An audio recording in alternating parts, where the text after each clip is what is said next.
प्रिय मित्रों, मैं उमेश रॉय सर्वप्रथम तो उन सभी महान चेतनाओं को हृदय से नमन करना चाहूँगा जिन्होंने इस कार्यशाला के आयोजन में मुख्य भूमिका निभाई। दरअसल पिछले 100 वर्षों में शिक्षा ऐसी स्थिति में पहुंच गई है जहां शिक्षा के मायने ही बदल गए हैं।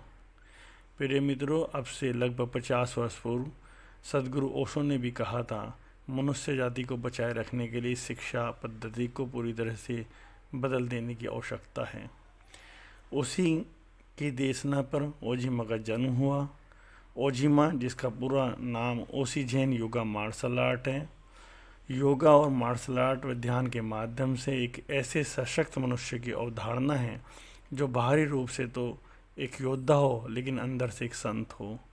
अर्थात ऐसा मनुष्य जिसमें बाहरी विषम परिस्थितियों में एक योद्धा की भांति अडिग रहने की क्षमता भी हो, वह जिसमें एक संत की भांति जीवन के प्रत्येक पहलू सुख दुख मान सम्मान में संभाव रखने के गुण भी विद्यमान हों।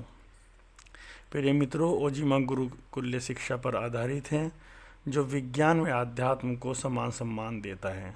ओजिमा का मानना है कि शिक्षा का उद्देश्य जीवन भर संसाधनों की पूर्ति करते रहना ही नहीं बल्कि जीवन को ज़्यादा से ज़्यादा सुंदर बनाना होना चाहिए। इसलिए ओजिमा आयु के प्रत्येक 7वें पड़ाव पर जीवन को ज़्यादा से ज़्यादा सुंदर बनाने के कौन से सूत्र होते हैं उनकी शिक्षा देने पर जोर देता है। प्रिय मित्रों, जैसा कि सदगुरु ओशो भी कहते हैं कि बालक के जन्म के उपरांत प्रथम 7 वर्ष बड़े ही कीमती होते हैं जो व्यक्ति के जीवन के 70 वर्ष निर्धारित करते हैं। लेकिन अभिभावकों व शिक्षकों की बेहोशी के कारण इन्हीं प्राथमिक 7 वर्षों को पूरी तरह से अनदेखा किया जा रहा है। यह वह समय है जब शरीर पूर्ण विकास मांगता है। इसमें अधिक से अधिक ऐसे प्रयोग होने चाहिए जिसमें बालक की नाभि सक्रिय हो।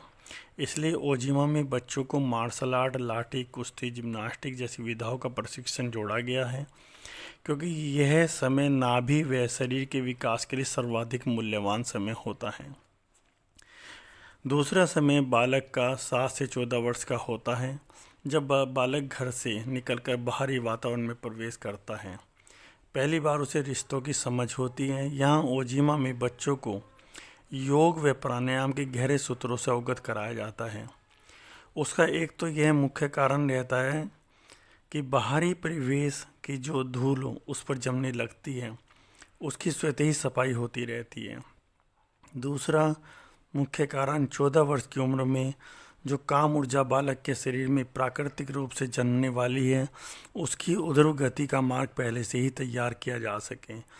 प्रत्येक ओजिमा प्रशिक्षक का ध्येय यह रहता है कि उसकी तीव्र ऊर्जा के बाहर भटकने से पहले ही अंदर के मार्ग खोल दिए जाएं।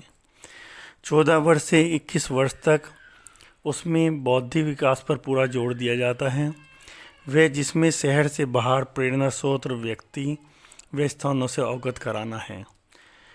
दूसरा, वीर्य ऊर्जा को बिना किसी दमन के अधिक से अधिक बचाए रखना व इसके रूपांतरण के प्रयोग से गुजरने की शिक्षा भी इसी दौरान शामिल की गई है।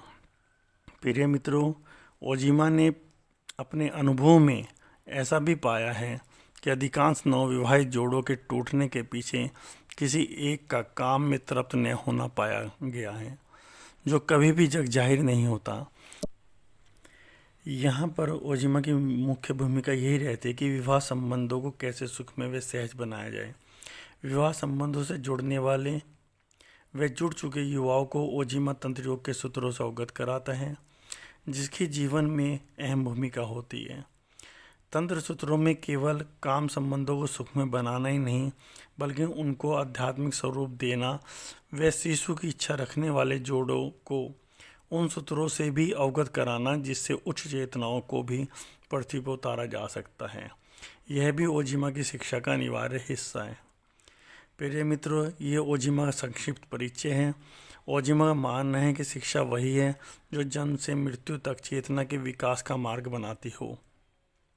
आप सभी मित्रों ने मेरी बातों को ध्यान से सुना, इसके लिए अनुग्रहित हूँ। आप सभी मेरा नमन स्वीकार करें। धन्यवाद।